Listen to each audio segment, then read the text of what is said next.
How are you able to tell which one of these are man-made versus ET? At a great distance, you would know.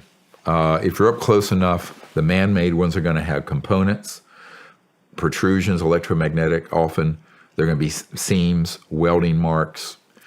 Underneath there could be pipes and other things. It's very clearly a man-made machine. The extraterrestrial ones, seamless.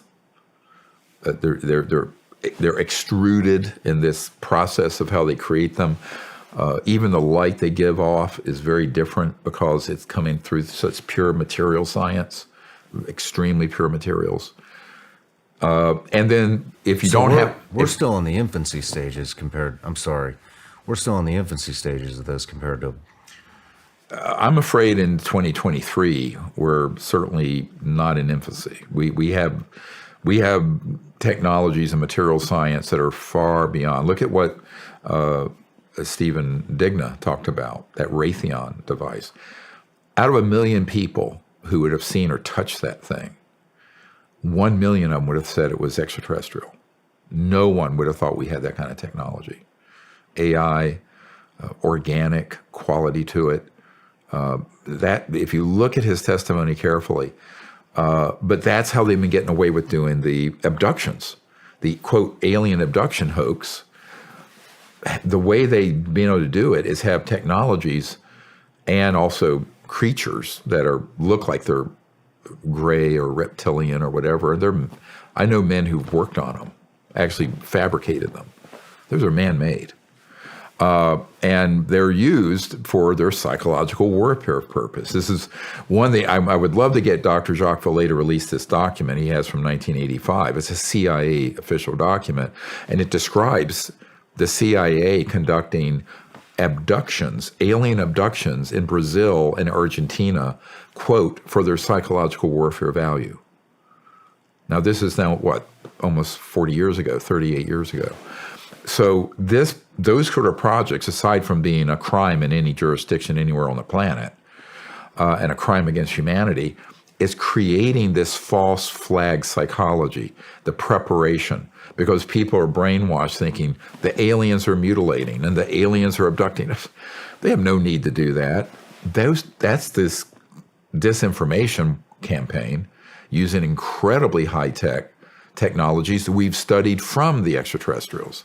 So this is one of the real problems, is that a little knowledge is a dangerous thing. And this was my concern when David Grush started talking about an event where, the aliens were murdering people. I'm going, and that went all through Capitol Hill. I'm going, I know that incident. That was us.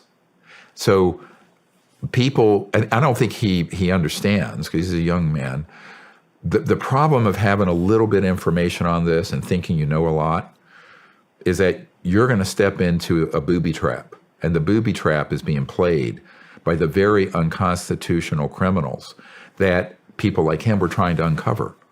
You were working with Grush, correct? We had met in March of 2022 in Culpeper, Virginia. I was asked to meet with him, and he had a security guy there with him. And I told him, look, I'll cooperate and get you anything you need. And so over about a 14-month period, until he told me he was leaving the U.S. government in April of this year, we would, periodically, occasionally we spoke through an encrypted system. Usually it was encrypted texts. But I have all these. This is, correct me if I'm wrong, this is the guy that he was just in the news. Yeah. Mm-hmm. And came out that there was a downed craft. We retrieved it with bodies, correct? Yes. And those were a lot of this information I was providing to his bosses. And then he was in a field operation to go out and get to places. Now, he never got in to see it firsthand, but he talked to people, of course, that knew about it. I mean, this actually hit the mainstream media, correct? Mm-hmm. Yep. So, he's not the principal person I've been dealing with. The principal person would be the equivalent of a 2 or 3 star general if he was still in the military. But I think that, my goal in all of this is that if someone is trying to do this on behalf of the legal government of the United States, I will give them any information I have. But we have a lot. I mean, our repository of intelligence on this by far is the largest in the world, certainly exceeds the legal government of the United States. I will say that for a fact. Now, my concern is that when you go from that to then falling into the clutches of folks in the UFO community who then start giving you these tall tales of all these horrible things the aliens have been doing, I'm going, yes, but you haven't been read in to that part of the project. So this is like an onion, a stinking onion. You peel 500 layers of this onion back, and there's 500 more. And this is where a little bit of just superficial knowledge is a very dangerous thing, extremely dangerous.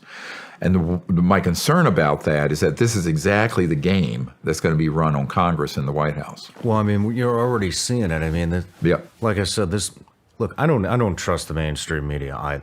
Anyways. Well, they're an asset of this group. But absolutely, a lot of people do, and a lot of people don't put any legitimacy on anything unless Fox News, CNN, MSNBC, ABC, NBC, unless they touch it, nobody.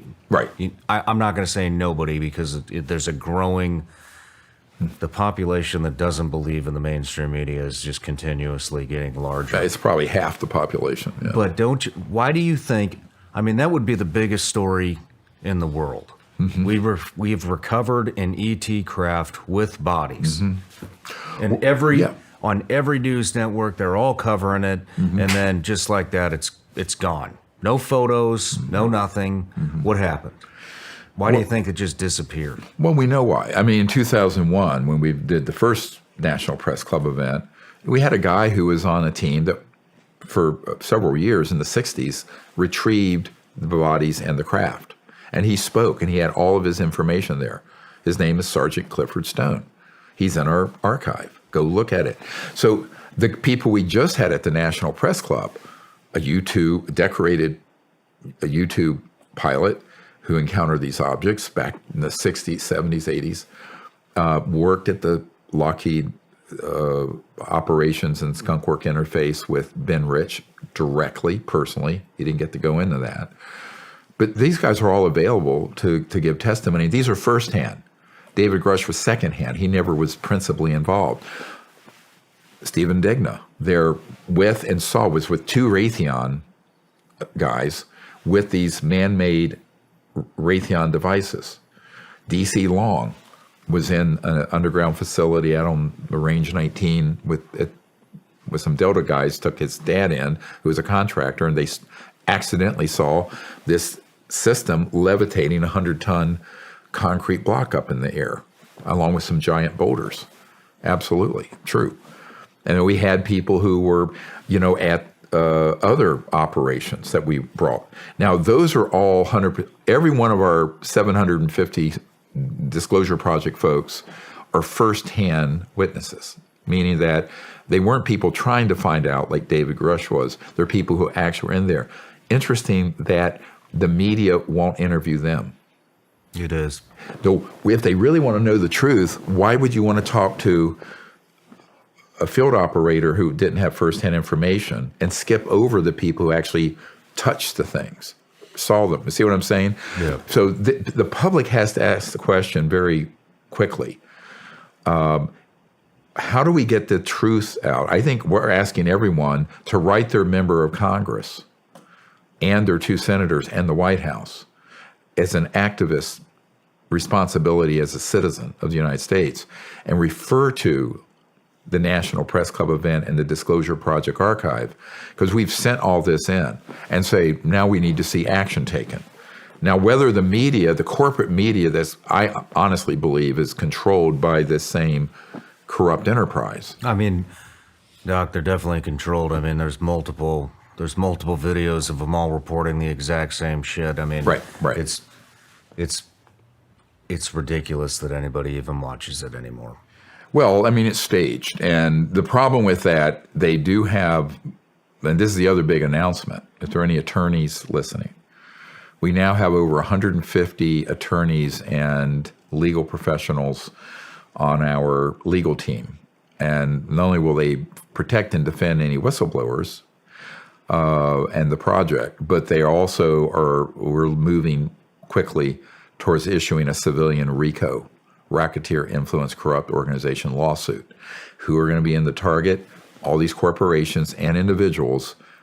You can't use a civilian RICO against a government agency, but you can target the individuals in the corporations. That we are going to be doing in concert with this bill, saying now you need to come in out of the cold or you'll be criminally. We can't criminally prosecute, but there is a U.S. attorney who's on the team that when we find actionable intelligence and get it introduced into court in a civilian RICO, he would then take it and see if he can pursue it under a criminal statute.